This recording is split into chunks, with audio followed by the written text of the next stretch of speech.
Hi, my name is Ellie Patterson, and this is my project on the Rosenberg family, a case study in art restitution. The Rosenberg family were prominent French Jewish art collectors and dealers. Paul Rosenberg, who was the main collector, had one of the most significant modern art collections in Europe, featuring works by Matisse, Picasso, Braque, and Monet. Here I have a family tree that I created just so you can get a picture of what the family looked like. Anne Sinclair, who is the granddaughter of Paul Rosenberg, even wrote a memoir about the family and everything that they did to get their art back. So she's very crucial to the family's history. Anyway, during World War II, their collection became a target of systematic looting by the Nazis. This presentation explores the theft of their art, their decade-long effort to recover it, and the broader implications for art history.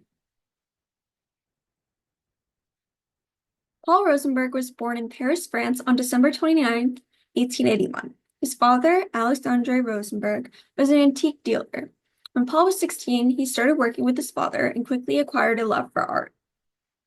In 1910, at only age 21, Paul opened his gallery called the Rue La Boétie in Paris. Paul started by working with Impressionists, but he eventually started working with Braque and Picasso, who were known for their Cubism art.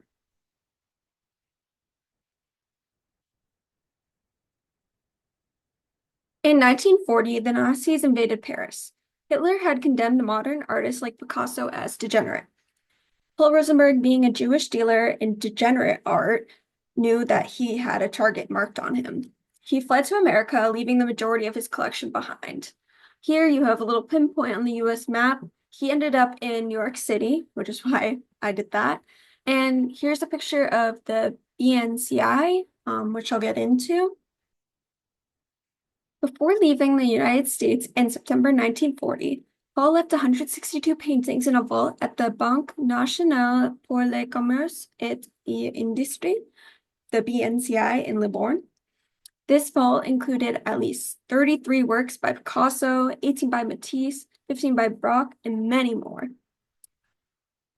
And here again, we have the picture. On May 6, 1941, François-Maurice Ranguiot, director of École des Beaux-Arts in Bordeaux, inventoried the 162 works of art found in the vault before they were transferred to a second vault and then stored again and sealed. On September 5th, 1941. Now to get into the images, I got these 3 images from the Banque BNP Paribas, which is mainly a banking service now. However, the Libourne branch of the BNP Paribas was formerly known as the Banque Nationale pour le Commerce et l'Industrie, BNCI, which we went over previously in Libourne. Now they have a website dedicated to looting and restitution, more specifically about the BNCI in Libourne, which is where the Rosenbergs had left 162 of their pieces in a vault. These 3 images are only 1 out of the 7 pages of inventoried paintings in the Ministry of Foreign Affairs, and which belong to Paul Rosenberg.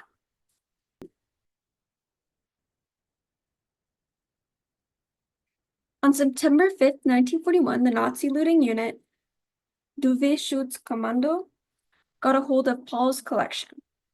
The Reichsleiter Rosenberg Task Force, ERR, broke the seal on the vault and returned all of the 160 works to Paris to the Jeu de Paume Museum, a center for sorting loot, degenerate art, confiscated works, and all that. This right image is the room of Martyrs at Jeu de Paume Gallery. The left image is the Schlosskirche in South Germany, filled with more loot. These are just examples of many of the collections and stolen art that they stored.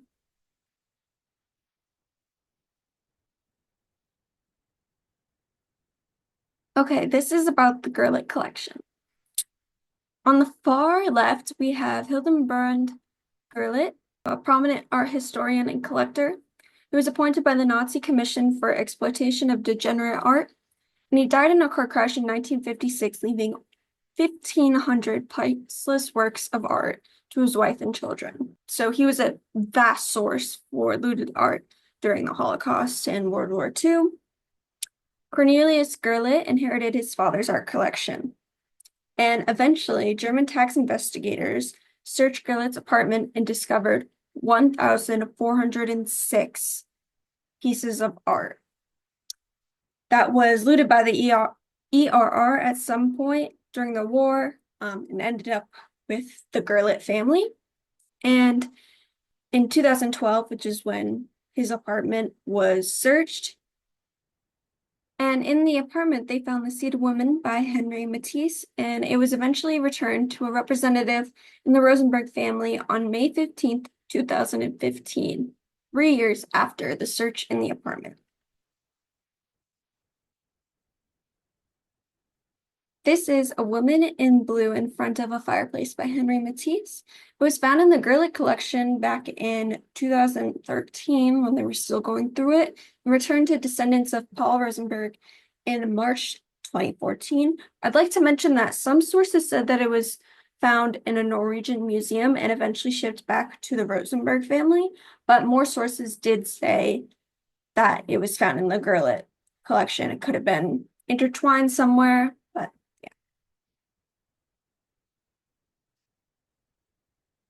the Rosenbergs owned one of the pieces in Claude Monet's famous water lily series, Nymphaeus, which included 250 oil paintings. Saw it everywhere, it was found in a Museum of Fine Arts in Cannes in 1999, where it had been on display since 1975. On April 29th, 1999, the Jeu de Paume Museum hosted an official ceremony restituting a Monet water lily painting to the descendants of Paul Rosenberg, as they believed he was one of the most important dealers of modern art in the early 20th century. Crazy enough, France didn't return this piece until 50 years after they recovered it and stored it in their museum. Approximately 60 pieces from the Rosenberg collection, including works by Matisse and Picasso, remain missing. Some pieces lack clear records, while others have passed through many owners, complicating recovery, which is a general issue in all of art history and finding pieces that belong to other people. Museums and collectors resist returning works due to legal loopholes. Many museums have been sued, and this is why there's still 60 pieces missing from the Rosenberg collection. The Rosenberg family had a tremendous impact on restitution practices. They established key legal principles in restitution law, requiring diligence and verifying provenance.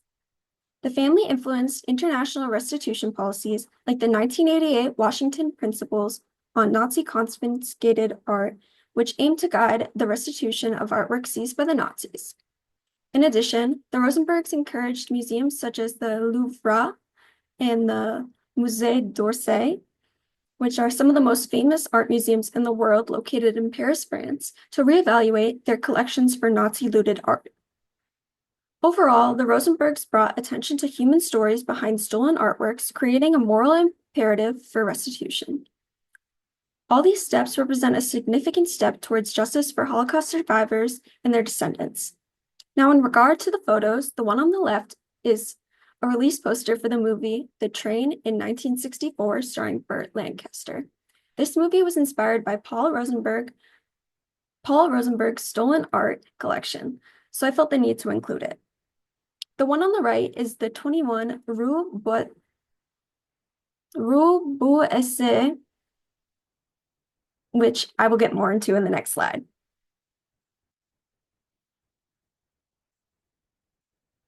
This is another image of the 21 Rue La Bourget, which was an exhibit that Paul Rosenberg's granddaughter, Anne Sinclair, curated in honor of her grandfather's old gallery that was opened in 1910.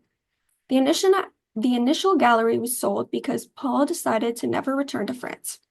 After being robbed of nearly 400 paintings and the traumatic experience he endured during the war, he had a sense of distrust in Europe. Paul Rosenberg chose to start new in New York City, rebuilding his life and dedicating it to finding his missing art. And yes, you can see the exile of Paul Rosenberg here.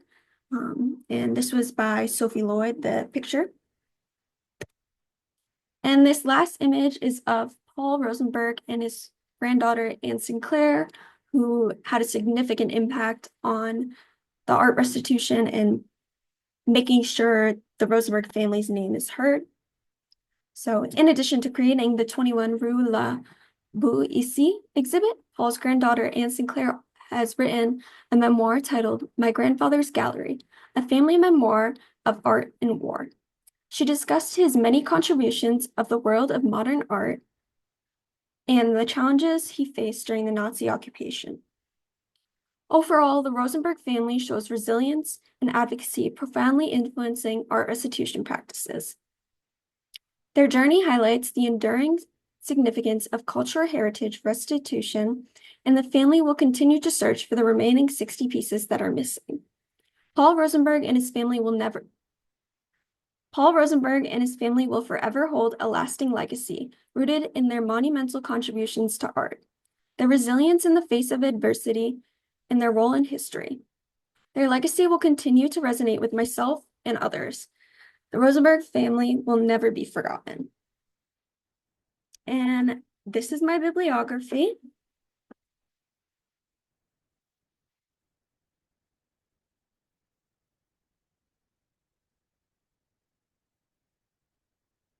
And that is all. Thank you.